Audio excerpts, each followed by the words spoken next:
A supporter receives an email. They are thousands of miles from home. Travel is booked. Accommodation is paid for. The biggest football tournament in history opens tomorrow, and the email tells them that a transparent, empty, soft plastic water bottle is banned from the stadium. 40 degrees C heat already committed, already there. And FIFA's official communication, sent with 1 week to go, classifies a see-through plastic bottle as a security risk. That is where this story begins. But the water bottle was never the story. The ban landed like a match dropped on dry ground. English fan groups called it the latest money grab. The Football Supporters Association described the situation as fans last, not fans first. A sitting British Prime Minister called the policy just wrong. The backlash was immediate, loud, and cross-continental. FIFA eventually reversed course. One sealed, factory-sealed 500 ml bottle would be permitted per supporter. Problem solved, the narrative tried to suggest. But the reversal is not the story. To understand why, you need to understand the heat, not metaphorically, literally. 14 of 16 host stadiums are expected to exceed recognized heat stress safety thresholds during the tournament. Research from universities in the UK and Canada found that in a hotter-than-average summer, up to 9 stadiums could exceed critical wet bulb globe temperature thresholds for half the tournament's duration. These are not projections based on worst-case scenarios. These are documented findings based on the host cities FIFA selected and the calendar FIFA chose. The most dangerous venues include Houston, Monterey, Philadelphia, Kansas City, Boston, and New York, New Jersey. Houston carries what researchers describe as the most dangerous heat-humidity combination of any host city. Monterey, sitting in northern Mexico, regularly records midsummer highs in the 40s Celsius. The NOAA deputy director made a point that crystallized the entire issue. Fan vulnerability in these conditions differs significantly from athlete vulnerability.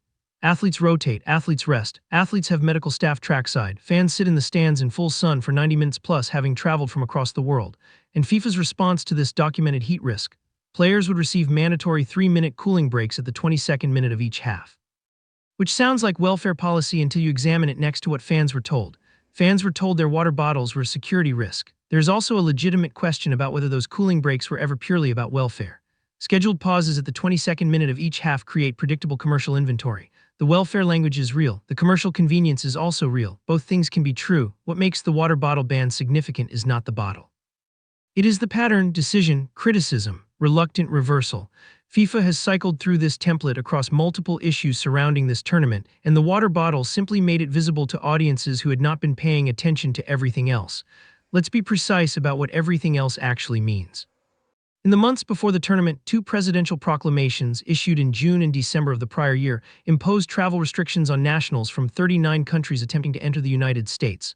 The carve-outs in those proclamations were specific and revealing. Athletes, coaches, essential staff, and immediate family were exempted. The minimum required to make the football happen. Everyone else was not. Fans were not exempt. Journalists covering the tournament were not exempt. Corporate sponsors from affected countries were not exempt. Extended family members were not exempt. 4 nations felt this most directly: Haiti, Iran, Ivory Coast, and Senegal. Their players had qualified through competition. Their coaches had prepared for years. Their communities, the people who watch these players grow up, who follow their careers, who understand what qualification means at a national level, could not follow them to the tournament. Jabril Gay, speaking from the Africa Cup of Nations, put it plainly: if the US doesn't want fans from certain countries, they shouldn't have agreed to host. FIFA's formal position was that it had no authority to override sovereign immigration policy. That is legally accurate. It is also a choice. FIFA could have formally challenged the conditions. It could have raised the issue as a contractual matter when bids were being evaluated. It did neither. It issued statements. It affirmed its commitment to inclusion. It used language. What does it mean to call something a World Cup when it is not open to the world? The travel ban was not the only signal that something structural had broken down. In the weeks before the tournament opened, 8 UEFA delegates walked out of a FIFA Council meeting. Not fans outside a stadium. Not advocacy organizations sending open letters. Delegates, inside the room, walking out. Football's own institutional architecture fracturing during a formal governance meeting is not a routine event. This is not how FIFA Council meetings typically end. The fact of the walkout communicates something regardless of what was said inside that room, that the level of disagreement had passed the threshold of formal objection and reached the point of physical withdrawal. In May, Human Rights Watch sent a formal letter to FIFA.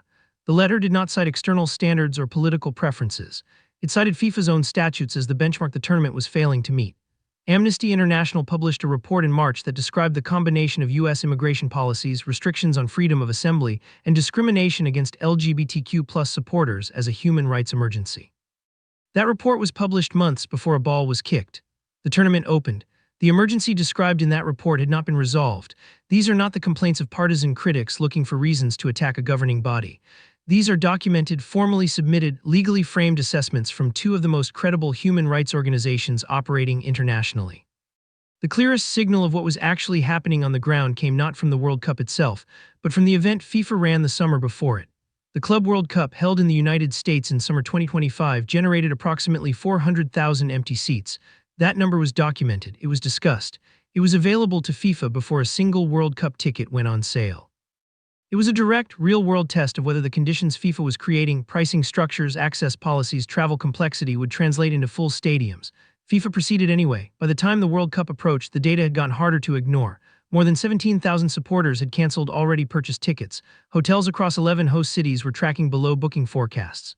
Houston, which had projected full occupancy, was not sold out. Seattle recorded June hotel occupancy below the same month the previous year. Dallas was tracking between 350,000 and 490,000 unsold tickets across 9 matches. The England warm-up match in Tampa drew 13,000 fans to a stadium with 69,000 seats. Each of those numbers represents a deterrent. Some deterrents were individual, some were cumulative. Together they add up to a pattern that is now visible in hotel data, aviation bookings, and the resale market. Let's list them directly.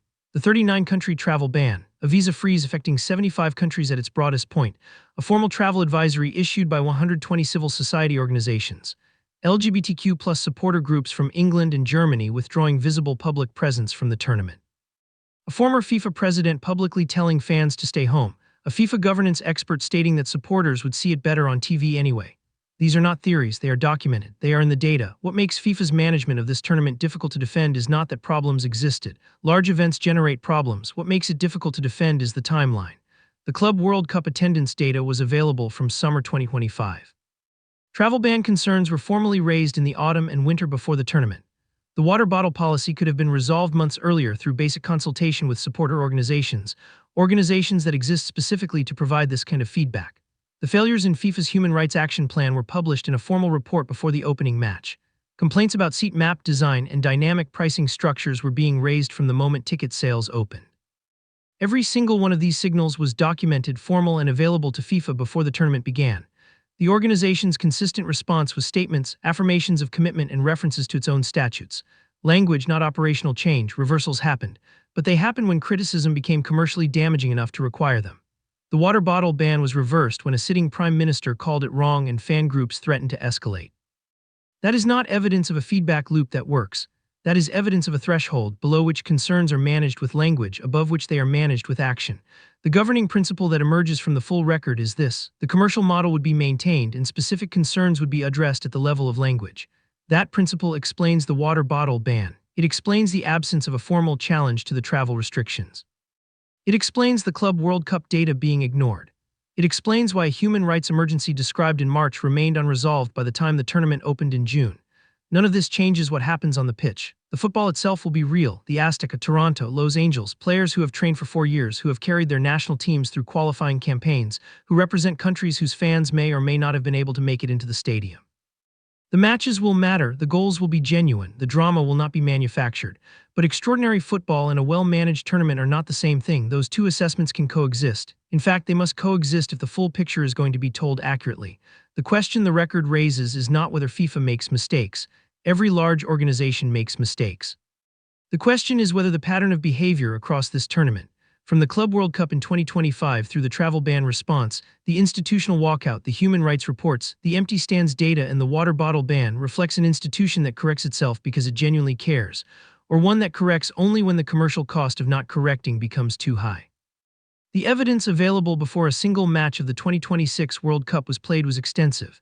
More than 17,000 canceled tickets, stadiums below capacity projections, 8 UEFA delegates walking out of a governance meeting, formal letters from Human Rights Watch citing FIFA's own statutes, an Amnesty International report describing a human rights emergency, a water bottle ban reversed only after a head of government called it wrong publicly. That is the record. It existed before the opening match. It will still exist on the 19th of July whenever the final is played and whoever lifts the trophy. The water bottle was never the story. It was the symbol the moment the wider pattern became visible to audiences who had been watching the tournament without watching what built it. The full story includes 39 countries whose fans could not travel freely, 17,000 plus supporters who canceled tickets they had already bought, 400,000 empty seats at the event FIFA ran as a test the summer before, 8 delegates who left a room rather than continue sitting in it, and 2 of the world's most credible human rights organizations using the word emergency in formal documents about a football tournament. That is the story. And the football, whatever it produces between now and July, does not change it.